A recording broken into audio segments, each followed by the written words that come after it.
پارلیمانی نظام کی لعنت جو انگریزوں کے وراثت کے طور پر ہمیں ملی ہے، اسے چھوڑ کر صدارتی نظام اختیار کیا جائے۔ وہ صدارتی نظام جو نظام خلافت سے قریب تر ہے، انہوں نے ہم سے لیا ہے۔ اقبال نے کہا ہے، ہر کجا بینی جہان رنگ و بو، زاں کے از خاکش برو یا دارزو، یا نور مصطفیٰ اورا بہاش، یا ہنوز اندر تلاش مصطفیٰ۔ اگر کوئی اچھائی ان کے پاس ہے، وہ نور مصطفیٰ سے مانگی ہوئی ہے۔ یہ خلافت کے نظام کا چربہ ہے۔ ایک شخص کو منتخب کرو، اب اسے اختیار دو، اس کے ہاتھ کھلے رکھو، اسے کام کرنے دو۔ ہاں، امپیچمنٹ کا نظام ہو، غلط ہو تو اسے سیدھا کرنے کا نظام ہو۔ اس کے لیے آپ امپیچمنٹ کا نظام آج کی جو امریکہ کی حکومت ہے اس میں بھی ہے۔ اور کیسا ہے کہ ذرا سا اندیشہ ہوا تھا اور نکسن صاحب جو بھاگ کھڑے ہوئے تھے۔ تو میرے نزدیک صدارتی نظام اور چھوٹے صوبے، یہ بڑے بڑے صوبوں کی ضرورت نہیں ہے، چھوٹے صوبے ہوں، لوگوں کو سہولتیں ہوں، ہر علاقے کے لوگوں کو معلوم ہو کہ ہمارے معاملات ہمارے اپنے ہاتھ میں۔ یہاں میں چند منٹوں میں صرف الجبرا کے اصولوں کی طرح چند باتیں بتا رہا ہوں۔ جو بھی آپ کا آج نظام ہے، 3 شرطیں پوری کر دیجئے وہ خلافت بن جائے گا، سیاسی اور دستوری اعتبار سے۔ نمبر 1، حاکمیت اللہ کی، اور اللہ کا شکر ہے یہ ہم کر چکے۔ اللہ جزائے خیر دے جنہوں نے محنت کی تھی، اللہ جزائے خیر دے جنہوں نے وہ تحریک اٹھائی تھی مطالبہ دستور اسلامی، اور پھر جنہوں نے مدد کی تھی، اللہ تعالیٰ انہیں جزائے خیر دے۔ بہرحال وہ اب ہمارے دستور کا حصہ ہے۔ حاکمیت اللہ کی، اس حاکمیت کا ظہور کیسے ہوگا؟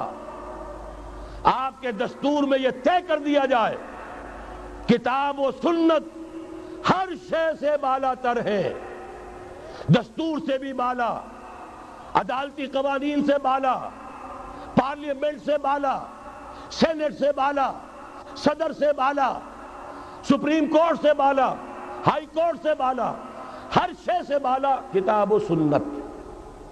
جب تک یہ نہیں ہوتا، قرارداد مقاصد کی حیثیت ایسی ہے کہ جیسے آپ سینما ہال کے اوپر آگے جو ہے قرآن مجید کا کوئی کتبہ لگا دے، اس کے سوا کچھ نہیں۔ یہ بھی غنیمت ہے کہ قرارداد مقاصد پاس ہوئی، اصل شرط یہ ہے کتاب و سنت کی ٹوٹل بالادستی۔ اور یہ بڑی کڑوی گولی ہے، عوامی تحریک جب تک نہیں چلے گی یہ کڑوی گولی حلق سے اترنے والی نہیں۔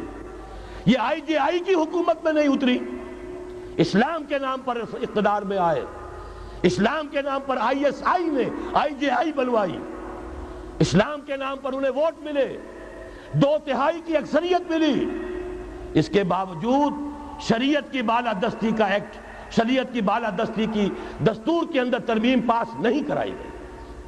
معلوم ہوا اوپر زبردست کا ٹھینگا ہے، امریکہ کے سب پرستار ہیں، سب ڈرتے ہیں، سب کے لیے سب کو نظر آتا ہے بالآخر جو ہے اسی کے پاس جانا ہوگا۔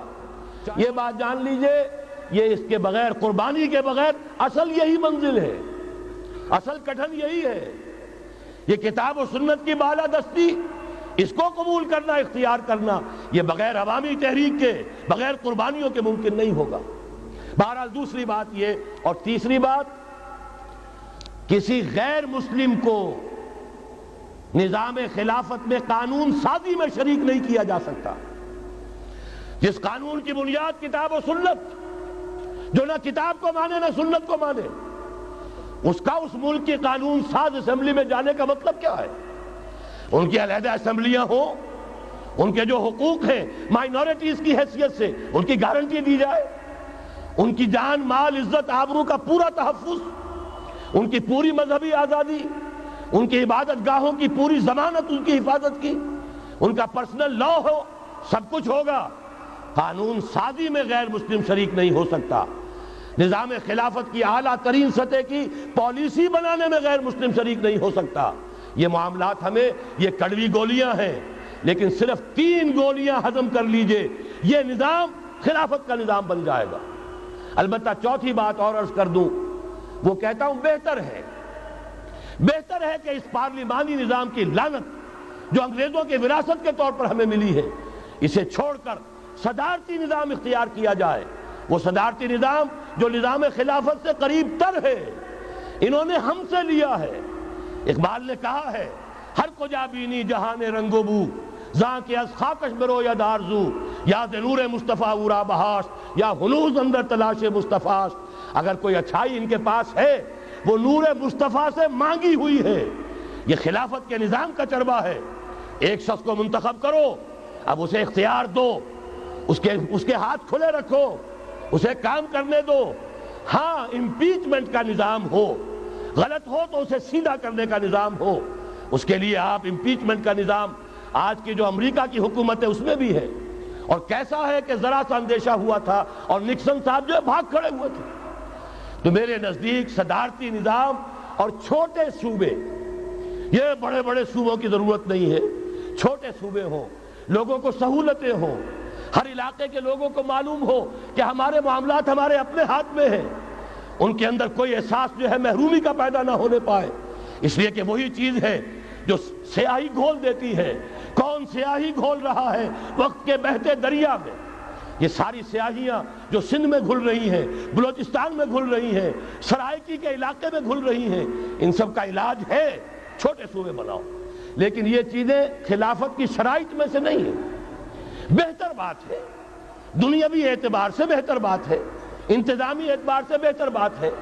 باقی اصل شرائط تین: اللہ کی حاکمیت کا اقرار جو قرارداد مقاصد میں بالفعل ہے، کتاب و سنت کی ٹوٹل بالادستی، سپریم کورٹ کو اختیار دیجئے وہاں جا کر کوئی بھی شہری پاکستان کا کوئی بھی عالم دین اگر ثابت کر دے فلاں قانون، فلاں ہدایت، فلاں انسٹرکشن، فلاں کوئی حکم جو دیا گیا ہے کتاب و سنت کے منافی ہے، فوراً کل عدم ہوگا۔ اور تیسری بات، غیر مسلم پروٹیکٹڈ مائنورٹی ہوں گے، ان کی جان مال عزت آبرو کی حفاظت ہوگی، لیکن یہ کہ وہ برابر کے قانون سازی کے حق میں شریک نہیں ہو سکتے، اس لیے کہ یہاں کتاب و سنت منبع ہے قانون کا جس کو وہ تسلیم نہیں کرتے۔